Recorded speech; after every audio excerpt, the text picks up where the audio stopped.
Assalamualaikum warahmatullahi wabarakatuh. Kami dari KPI ini melakukan wawancara bersama Lia. Dengan saya Muhammad Ilham Bimanyu.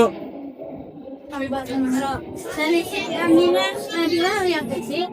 Dan kami akan melakukan wawancara dengan Bude. Assalamualaikum warahmatullahi wabarakatuh. Kami dari kelompok 4 ingin melakukan wawancara kepada Bude. Ya. Dan 4 poin. Ya, 4 poin. Yang pertama, tujuan penerapan akuntansi. Yang kedua, peran akuntansi bagi kelancaran usaha. Yang ketiga, pihak-pihak yang membutuhkan informasi akuntansi. Dan yang terakhir, prinsip dasar akuntansi yang diterapkan dalam proses usaha. Saya Muhammad Abimanyu akan mengajukan wawancara kepada Bude, yaitu pertanyaan yang terkait dengan topik pertama yang berjudul tujuan penerapan akuntansi dalam bisnis warung Bude. Yang nomor 1, apakah Bude melakukan pencatatan keuangan dari modal dan pengeluaran dalam menjalankan warungnya? Iya, karena alasannya kalau misalkan kita tidak memakai pembukuan atau kita tidak memperhitungkan akuntansi, maka takutnya ada laba atau enggak ya kita nggak tahu. Jadi kita harus catat biar sesuai. Kita lanjut ke pertanyaan kedua. Menurut Bude, apa sih manfaat mencatat setiap pengeluaran dan pemasukan setiap hari? Manfaatnya kita bisa mengetahui Iya, seberapa besar pengeluaran dan seberapa besar untung yang kita terima. ya, prinsipnya. Iya, benar sekali. Oke, lanjut ke pertanyaan nomor 3. Apakah pencatatan keuangan membantu Bude mengetahui keuntungan atau kerugian kita? Membantu sekali dong. Gila, tinggal. Bude mencatat penjualan dan pembelian yang dilakukan setiap hari. Cara pencatatan penjualan setiap kali kita berbelanja ya pasti kan ada nota dari agen yang bersangkutan. Jadi seberapa penjualan, seberapa per hari kita terima uangnya. Jadi kita dapat untung atau ruginya tergantung dari pendapatan yang setiap hari kita terima. Dan biasanya penghitungan akuntansi kita kan kayak pembukuan itu kan 1 minggu sekali ya. Jadi kita pergunakan bukan per bulan tapi 1 minggu sekali. Jadi kita tahu seberapa rugi laba kita. Kalau rugi nggak mungkin ya. Kalau laba juga pasti. Apakah pencatatan keuangan membantu Bude dalam mengatur modal dan pembelian bahan untuk hari berikutnya? Ya pasti. Itu pasti.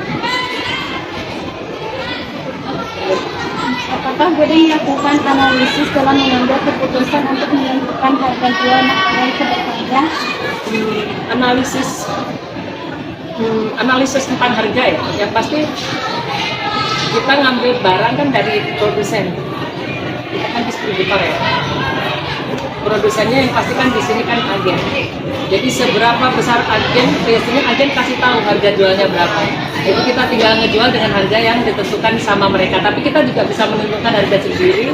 Apa yang kita olah seperti makanan, misalkan kayak nasi, kayak misalkan kita jual gorengan dan sebagainya, kita tentuin sendiri karena bahan kita olah sendiri. Tapi kalau yang dari agen, kayak misalkan kayak biskuit dan lain sebagainya, yang pasti ditentuin dari sana. Berapa kita ngambil untung udah kelihatan.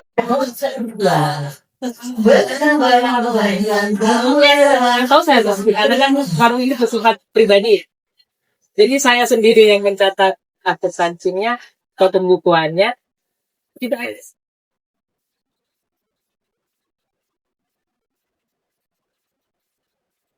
Bahan yang mengenai Nih sebelum nih sebelum. Masa perkenalan dulu. Kedengeran. nggak pernah, nggak ada. Selama ini nggak ada karena kantin sini bersifat pribadi ya. Jadi kita nggak ada kerjasama dengan manapun. Jadi yang tahu Bude sendiri, untung atau ruginya yang tahu Bude sendiri. Jadi pembukuan berarti pembukuan pribadi ya, bukan pembukuan untuk orang banyak. Menurut Bude sendiri, kenapa sih penting bagi pengisian keuangan yang rapi dan jelas? Keuntungannya dan kepentingannya. Kalau keuntungannya yang pasti kita tahu berapa untung ruginya kita. Kalau rugi nggak mungkin, tapi kalau untung ya. Dan praktisnya kita jadi tahu sebagaimana kita kalau misalkan punya catatan akuntansi, kita mau lanjut melakukan usaha atau tidak. Kalau kita rugi kan nggak mau kita melakukan usaha lagi. Ya. Nah, iya, sama-sama. Lanjut poin. Sekarang prinsip dan reputasi.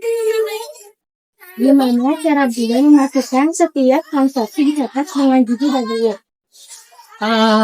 Kalau prinsip dasar akuntansi, yang pasti prinsip dasar akuntansi kan sesuai dengan harga pembelian dan harga jual. Kalau untuk kantin cuma kayak gitu ya. Harga pembelian yang pasti dari produsen yang pasti agen ya kalau di sini ya. Dan kita kan mendistribusikan ke anak-anak itu dengan keuntungan berapa. Kita nggak boleh jual terlalu mahal dan kita juga tidak boleh rugi. Jadi untuk pembukuan jujur terhadap diri sendiri. Paling untung nggak segitu banyak, tapi yang pasti anak-anak suka gitu. Lebih kayak gitu. Dua, apakah udah catat semua transaksi dengan secara teratur? Setiap transaksi saya catat secara teratur karena dari agen sendiri kan ada nota dan kita bikin setiap nota berapa per hari kita belanja dan berapa keuntungan yang kita terima dalam sehari. Tapi saya catatnya 1 minggu sekali, tidak per hari. Kalau per hari terlalu capek. Apa yang harus dilakuin jika ada selisih antara uang hasil penjualan dan catatan keuangan harian? Selisih penjualan. Yang pasti selisih penjualan, kalau misalkan kita nggak merugi itu termasuk uang kita sendiri ya, dipakai sendiri buat belanja nextnya. Seperti